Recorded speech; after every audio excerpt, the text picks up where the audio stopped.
Kayong mga lalaki, akala nyo pag nambababae kayo, nasasaktan nyo lang kami. Makikipagtsuktsakan kayo tapos ina-expect nyo, iiyak lang kami. Itutulog ang sakit tapos pagising okay na. Yun ang pangarap namin. Sana nga ganun lang kadali yun. Kaso hindi.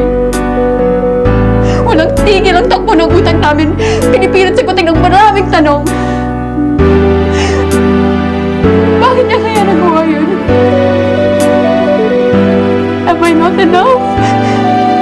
May kulang ba sa akin? May mali ba sa akin?